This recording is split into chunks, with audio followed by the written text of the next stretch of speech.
During a primetime broadcast, one of the world's most outspoken atheist talk show hosts tried to corner Pope Francis with biting sarcasm and bold accusations. She thought she had the upper hand, a global platform, a skeptical audience, and a well-rehearsed speech meant to expose what she called religious hypocrisy. But what happened instead? The Pope's unexpected response turned mockery into stillness, and a live studio debate into a moment of spiritual reckoning. This is a story about grace under fire, conviction without condemnation, and how one man's humility brought a crowd and a critic to silence. Location: Rome, Italy. Global Network, Broadcast Studios. Time: 8:02 p.m. Friday. She pointed and shouted, "You are a fake Christian." He answered with one sentence, and the entire room froze. The stage was polished to a perfect sheen. The lights were hot, casting long, dramatic shadows on the studio walls. Cameras rolled from multiple angles, their blinking red lights signaling that millions were now watching. It was the most anticipated interview of the year, a live, globally televised conversation between Pope Francis and the world-renowned atheist broadcaster, Celia Drake. Celia was known for her intellect, her precision, and her unapologetic challenges to anyone who claimed belief over evidence. Seated in a sharp pink suit that popped against the neutral-toned set, she leaned forward in her chair, fingers steepled beneath her chin, eyes locked in like lasers. Across from her, Pope Francis sat quietly.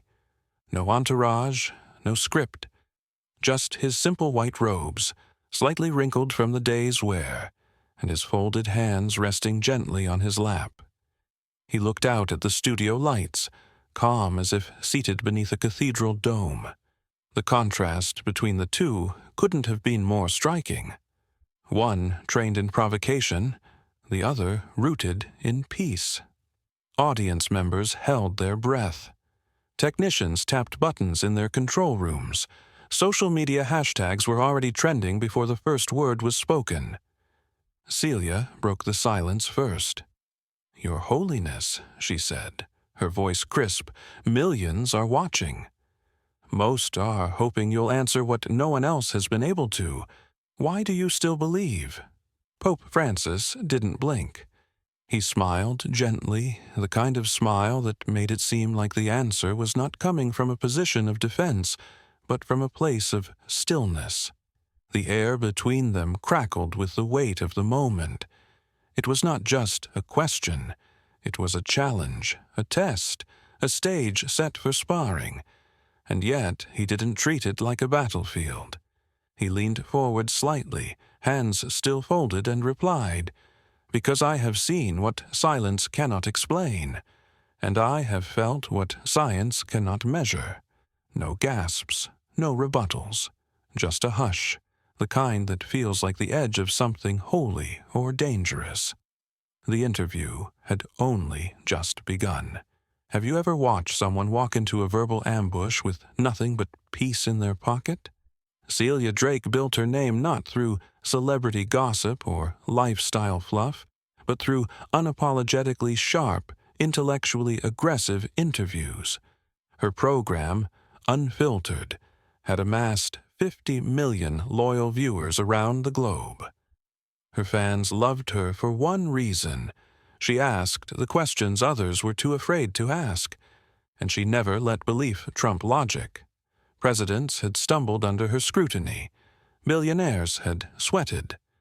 Philosophers had fallen silent. But religion was where Celia's fire burned brightest. Her most watched segments were her debates with religious leaders, particularly Christians. She would enter these conversations meticulously prepared, having read centuries of theology and counter-arguments. She wielded sarcasm like a scalpel and facts like a hammer.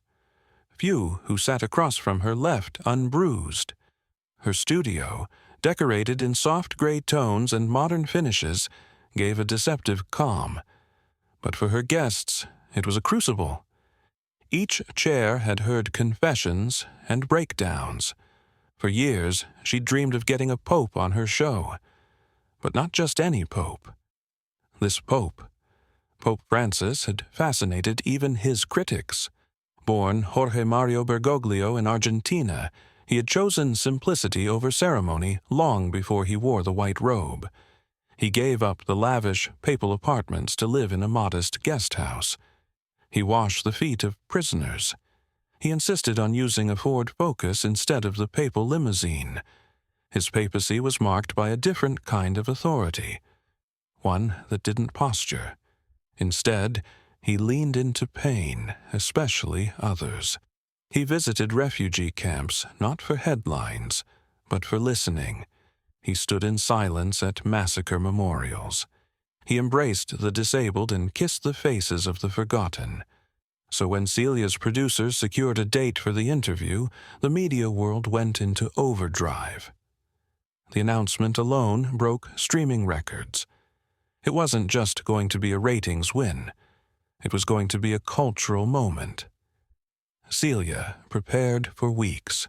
Her notes were color-coded, her rebuttals footnoted. She was ready to dismantle theology in real time. Pope Francis, on the other hand, didn't rehearse. When his aides asked what tone he wished to take, he simply said, "I do not come to win. I come to witness."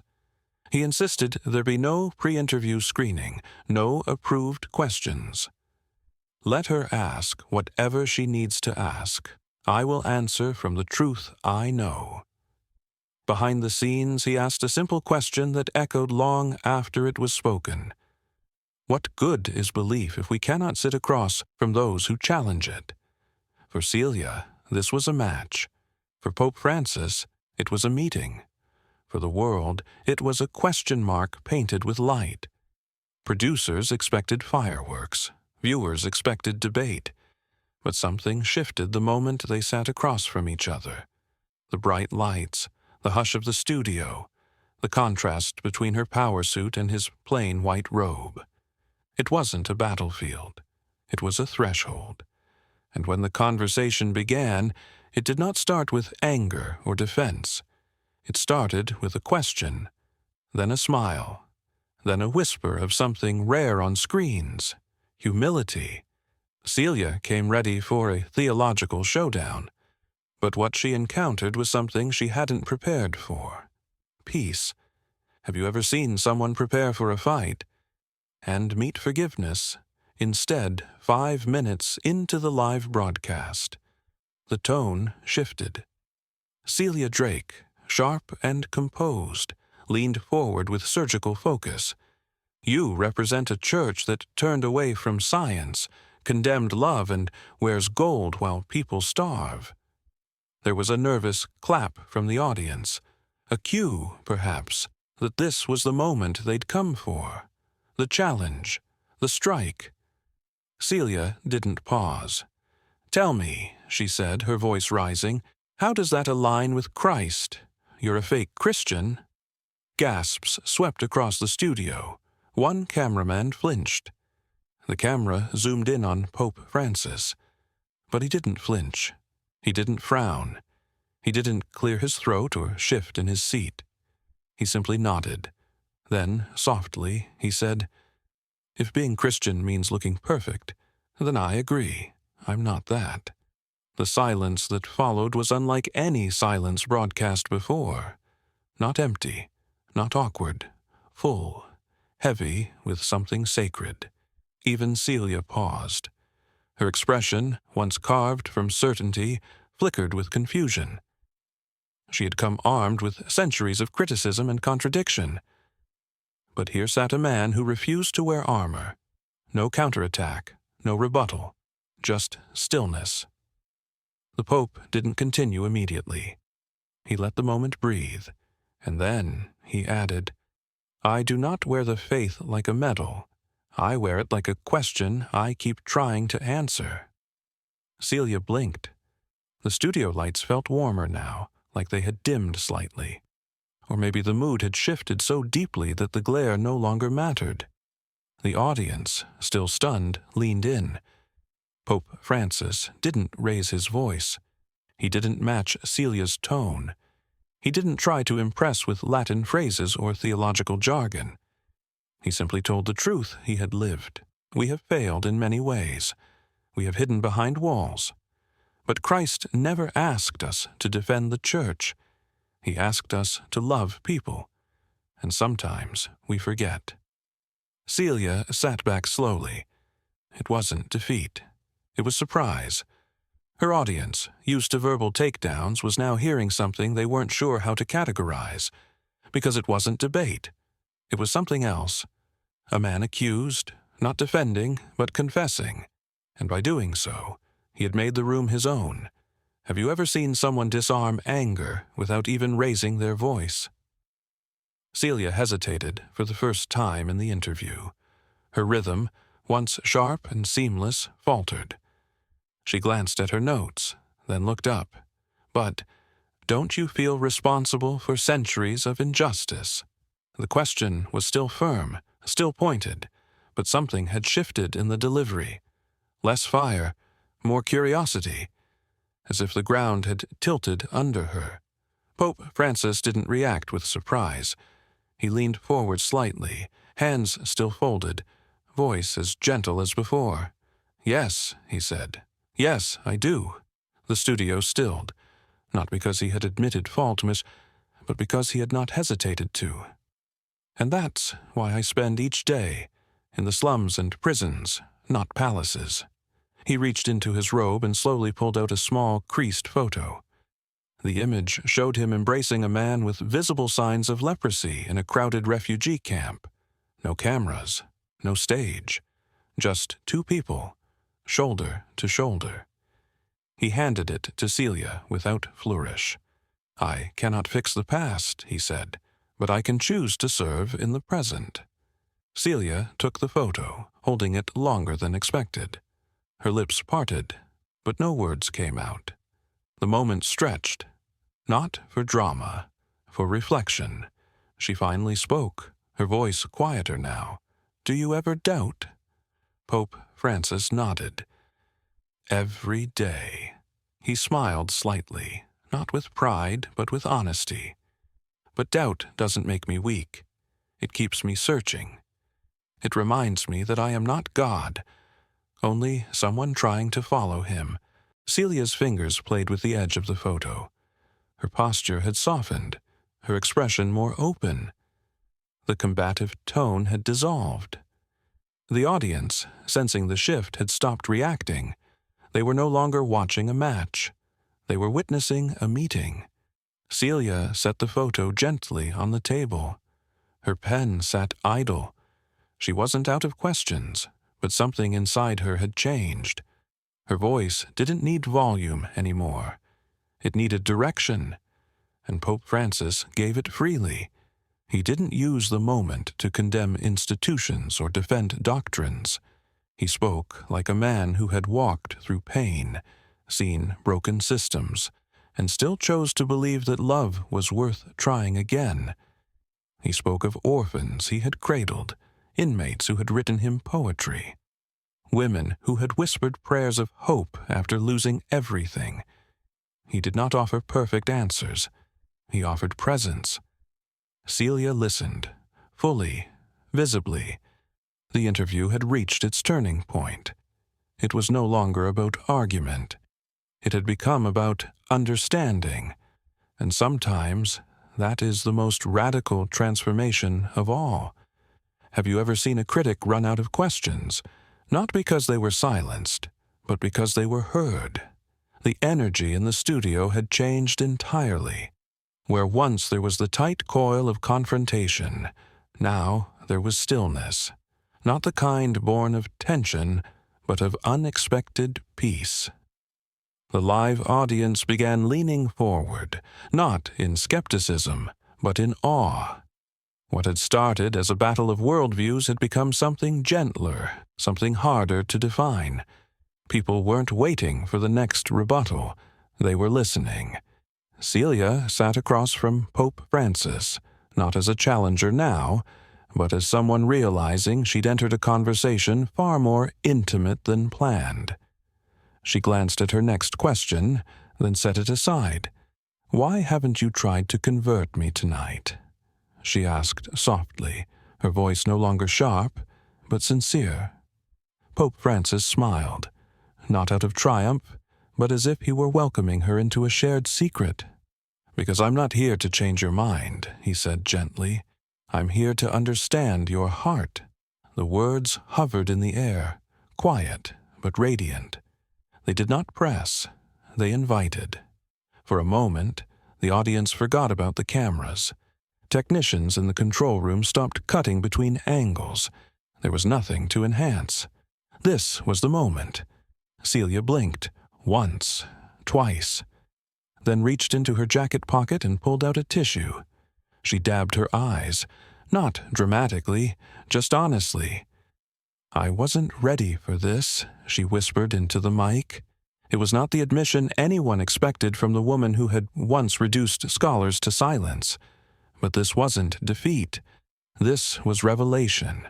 The strength of her platform, the armor of her intellect. None of it had prepared her for the impact of being fully seen, yet not argued with. The Pope hadn't come to conquer. He had come to accompany. And in doing so, he'd done what argument could never achieve. He'd met a soul where it was, without insisting it move. Celia cleared her throat. She looked down, then back up, eyes clearer now. "People expect you to preach," she said, "but you just showed up." He nodded. "Sometimes presence preaches louder than words." A murmur of agreement rippled through the audience. But no one applauded. No one wanted to break the spell. This wasn't a performance. It was a moment of shared humanity. For years, Celia had prepared for conversations like war. Tonight, she had walked into a conversation that felt like water, and something in her had started to dissolve. What melted wasn't her disbelief. It was her armor. And it happened not because of persuasion, but because of compassion. Pope Francis didn't quote scripture. He didn't list doctrines. He didn't invoke authority. He asked questions. He told stories. He listened. And in doing so, he offered something rare on live television, a glimpse of spiritual vulnerability. Celia sat back in her chair. She didn't need the next question. She needed the next breath. So did the audience. The interview wasn't over, but it had already become unforgettable. Have you ever watched someone melt before the world, not in defeat, but in revelation? That night, the internet lit up like a cathedral at midnight. Clips from the Pope Francis and Celia Drake interview hit social media platforms within minutes of airing.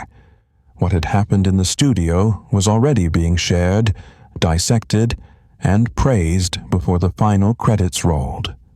One clip in particular ignited the most traction.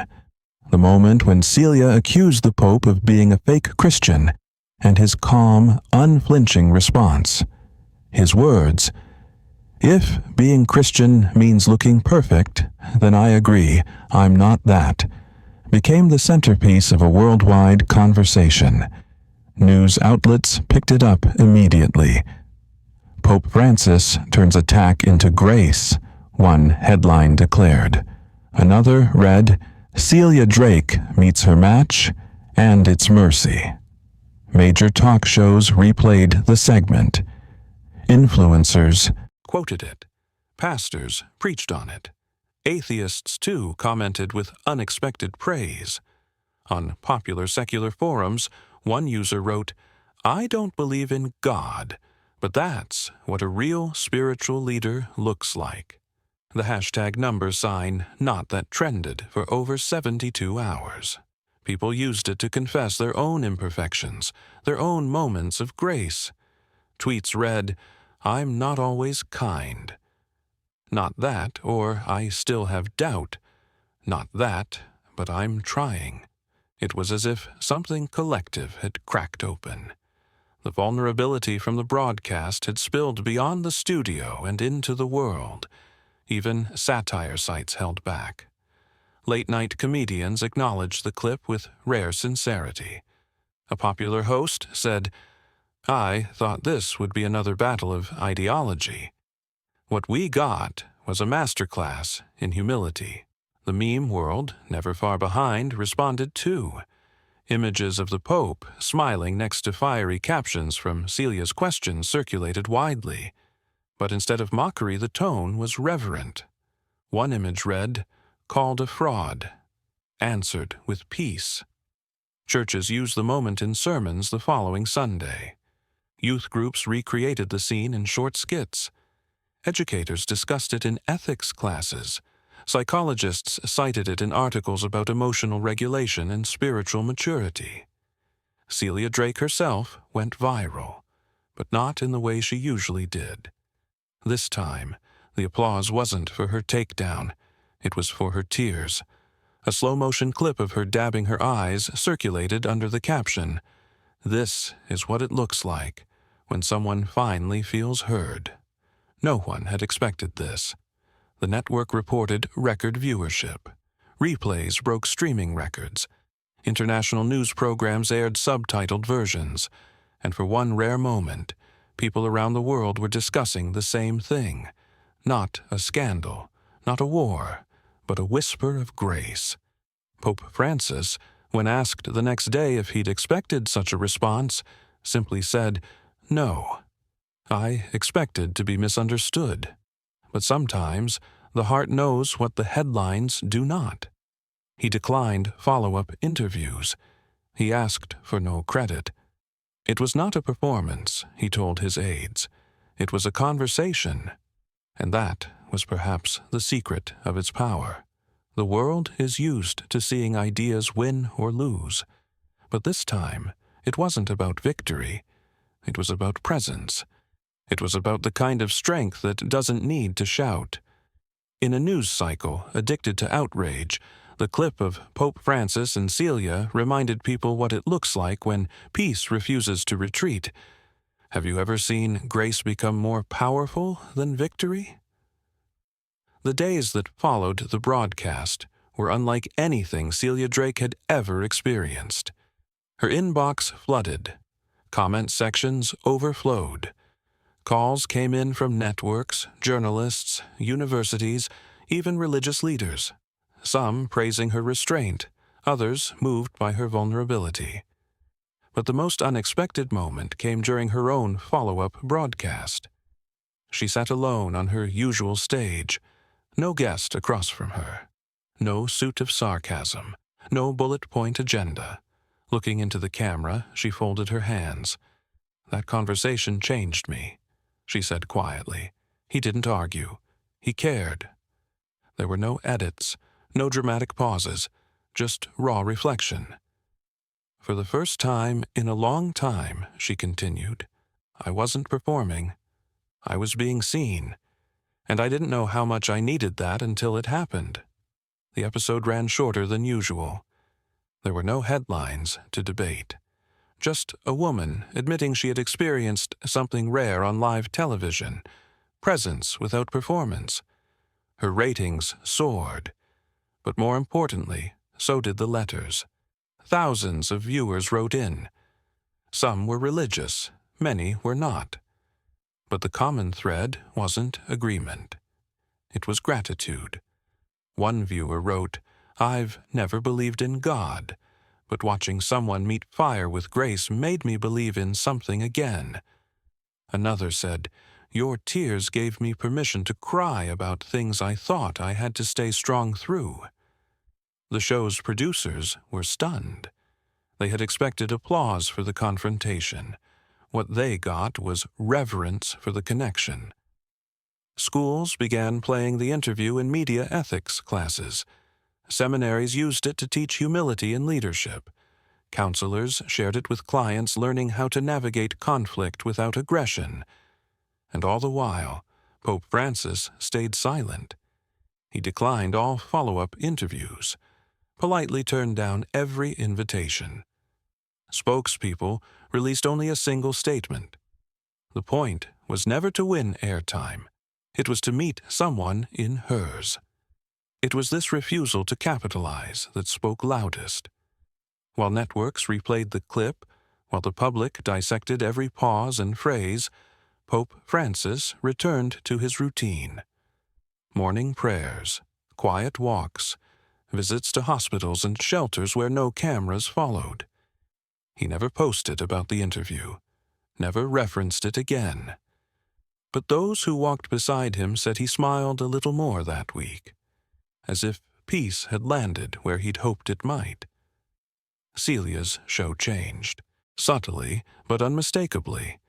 She still asked hard questions, still pursued truth with the same ferocity, but there was a new dimension, a softness in her eyes, a longer pause after emotional answers. She listened more, and viewers noticed.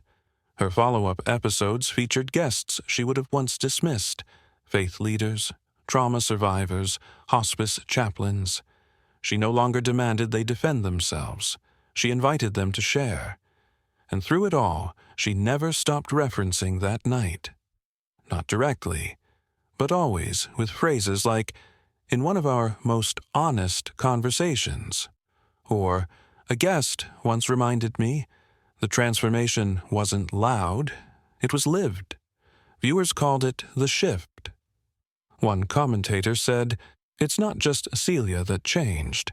It's the kind of conversations she now makes possible." She ended the season with a special message. Some interviews are designed to break headlines. Others break hearts, in the best way. I didn't walk away with a debate won.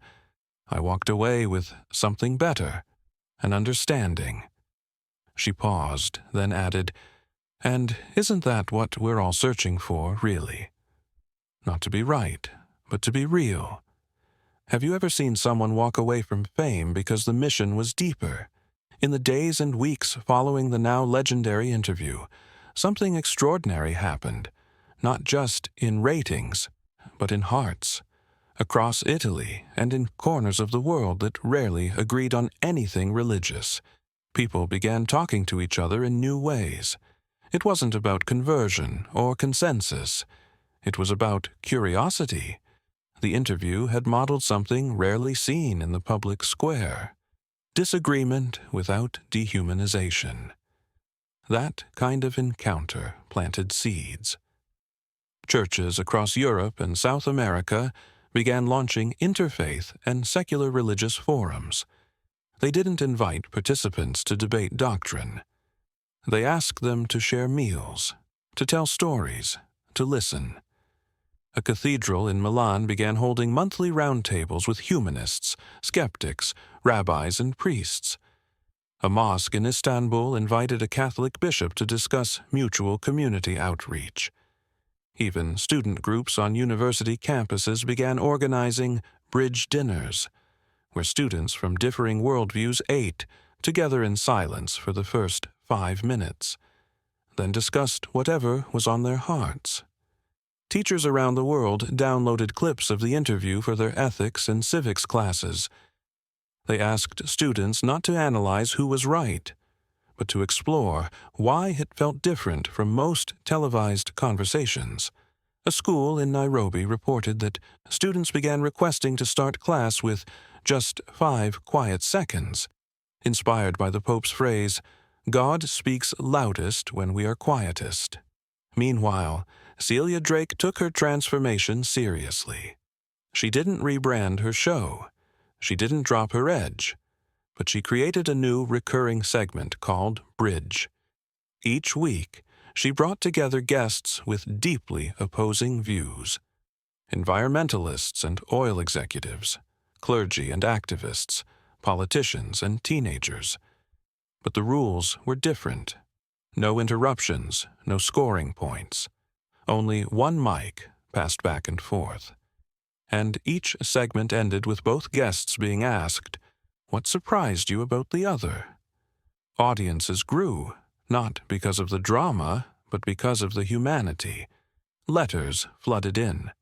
"I never thought I'd cry watching someone I disagree with," one viewer wrote. "But that's what happened last night." Another said, "I didn't change my beliefs, but I changed my posture." Even Celia's critics began to notice. The ones who had once accused her of showboating began to admit something was changing. Not in a scripted way, in a lived way. Religious leaders began quoting the interview, not to defend their faith, but to model how to live it more gently. A pastor in France gave a sermon titled, "To Understand a Heart, Start by Closing Your Mouth." In government settings, the interview entered unexpected places. One senator in Brazil referenced the moment when Celia cried, saying, "That is the power of being heard. It softens what anger hardens."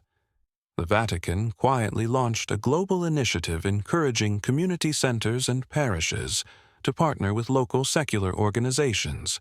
They named it simply the Quiet Project. In a rare public comment, Pope Francis was asked about the interview's ripple effect. He smiled and said, "God speaks loudest when we are quietest." He offered no strategic follow-up, no media campaign, just more visits to shelters, more letters to prison inmates, more walking than talking. It wasn't that the world suddenly agreed. It wasn't that ancient wounds were healed overnight. But the shouting softened. The assumptions loosened. The air in some places became easier to breathe. And in that space, the quiet after grace, something new began. Have you ever watched a nation soften its voice to hear another's truth? Today, the phrase, "You're a fake Christian," no longer stings the way it once did. It doesn't ring out as an insult. It echoes as a reminder of an interview that shifted the tone of global conversation, a reminder of a moment when strength wore humility like armor and argument bowed to compassion. That phrase has become a symbol, not of accusation, but of reflection, not of hypocrisy, but of the hard work of faith, the kind that walks barefoot into rooms of doubt, sits quietly across from critics, and says, "I'm listening." It appears now in sermons, in essays, in handwritten notes exchanged between people on opposite ends of belief. It is quoted not to provoke, but to invite. And behind that phrase stands a memory of two people sitting under the glow of studio lights, neither of them trying to win. Celia Drake and Pope Francis remain in occasional contact. Not frequently, not for show, but sincerely. She has described their continued exchanges as gentle correspondence. He sends handwritten letters, each one signed the same way, "With peace, from your friend who still doubts." No titles, no declarations, just a line that holds both truth and tenderness. When asked in a private conversation what he thinks now about being called a fake Christian, Pope Francis laughed quietly. "I would rather be a flawed Christian walking toward love," he said, "than a perfect one walking away from it." It was classic Francis, disarming, honest, and grounded. That interview didn't go viral because it was loud. It echoed because it was honest. It didn't shock people into silence. It invited them into stillness. It didn't ask anyone to convert. It asked them to consider. And that, perhaps, is what changed everything. Because in a world brimming with noise, two people met each other in the quiet. And from that quiet, millions leaned in to listen. No one left the conversation the same. Not the host, not the guest, not the viewers, not the world. Some kept their beliefs, others revised them, but most, whether atheist or believer, walked away with softened edges. Because sometimes grace doesn't come as a sermon. It comes as a sentence whispered at just the right moment. If you believe humility speaks louder than debate, Share this story. Someone out there is still shouting, hoping to be heard. Someone out there is still listening, hoping for a whisper. Someone out there still thinks faith is about having all the answers. And maybe they need to hear it's okay to just start with love.